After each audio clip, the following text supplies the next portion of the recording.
No shot, no gimmick, no gimme look. No playing, go get it, no giving up. No gas, get a mask like give it up. Gotta get it, gotta kill it like fill it up. No drop, no wait, no hold on. Cock back, let it go like so long. درود با شما دوستان گرامی. استقلال دوشنبه چمپیون فعلی تاجیکستان آمادگی خود را در شهر انتالیا ترکیه دوام 2 هفته به انجام رسانید و به دوشنبه برمیگردد. این دسته در بازی آخری تجربوی خود با کلوب فوتبال نوسیبیرسک واخورده با حساب 1-0 مغلوب شد.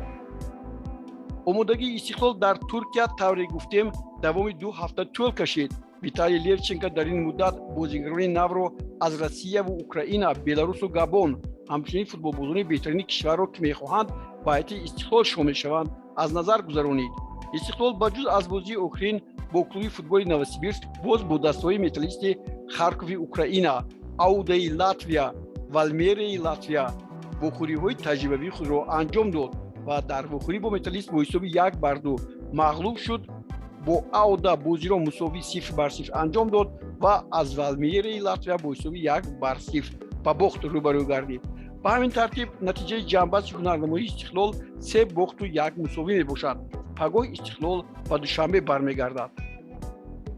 باری اول در تاریخ فوتبال تاجیکستان دسته منتخب اساسی کشورمان در یک واخوری دوستانه با دسته منتخب فوتبالی تاجیکستان که با نام ستاره‌ها یاد می‌شود واخوری برگزار می‌نماید. اصلا این مسابقه با اقدام سازمان ملل متحد تحت عنوان ریشه‌کن کردن زوراوری به زنان و دختران میباشد.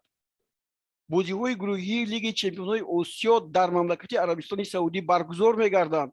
دسته استقلال دوشنبه چون یک سال پیش در گروه ا بازی‌های خود را در شهر الریاض پس سر می‌نماید. همچنین شهرهای دمام، جده و همچنین بوریدا این بازی‌ها را به آغوش خود می‌گیرند. یادآور می‌شویم که بازی‌ها از 7 اپریل تا 27 اپریل گذرانیده می‌شوند. استقلال در یک گروه با الهلال، الریان قطر، الزور عراق و یا شارجه امارات متحده عرب برای از گروه برآمدن مبارزه می‌برد.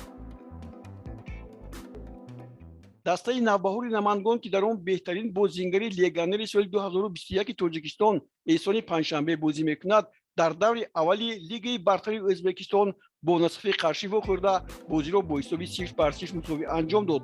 در این واخوری فوتبالباز تاجیک احسان پنجشنبه به میدان نبرآمد.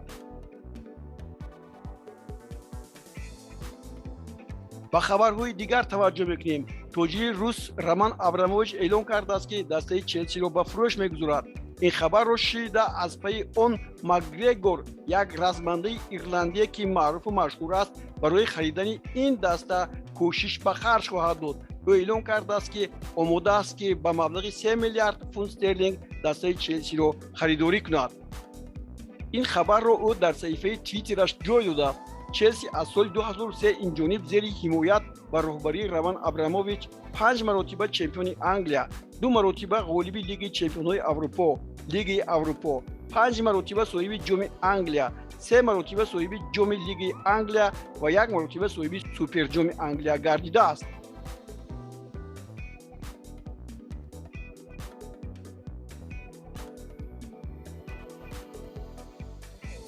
عثمان دمبله، یک فوتبالباز نامی فرانسوی، شرطنامه خود را با کلوب فوتبال بارسلونا تمدید کردنی است.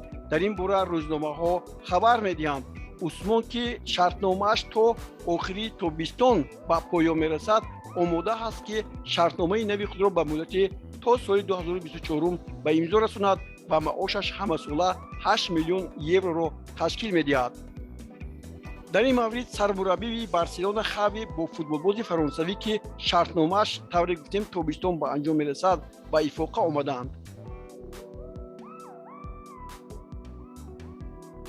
دوستان گرامی، با توجه آنهایی که در آزمون پیشگویی از شما و توفه از ما اشتراک می‌کنند می‌رسانیم که بعد توقفی نه چندان طولانی ما از نو به این آزمون برمیگردیم و همیشه سرپرست ما فرمول 55 آماده است که توفه های خود را به غالبان ما تقدیم نماید. این کاری خیلی خوب است. از این رو ما هم حالا به شما آن جدولی را پیشنهاد میکنیم که نتیجه های آن را شما باید به ما رسونید و زیر همین نواری که حالا شما میبینید میتونید جواب های خود را به ما فرستید و صاحب جایزه گردید. این نوبت ما در سال نو جایزه های خود را شماره‌اش را زیاد کردیم. اگر پیشتر توبی فوتبال و پیراهن ورزشی بود، پس حالا ما امکان داریم که باز یک کلاه ورزشی رو هم به شما تحفه نماییم. البته دوستان گرامی، با شما بودن خیلی گوارا هست و من کوشش میکنم که همیشه با هم باشیم و از نتیجه های این آزمون هم در آخر هفته به شما معلومات خواهیم داد. خیر تا بازدید، شاد و پیروز باشید.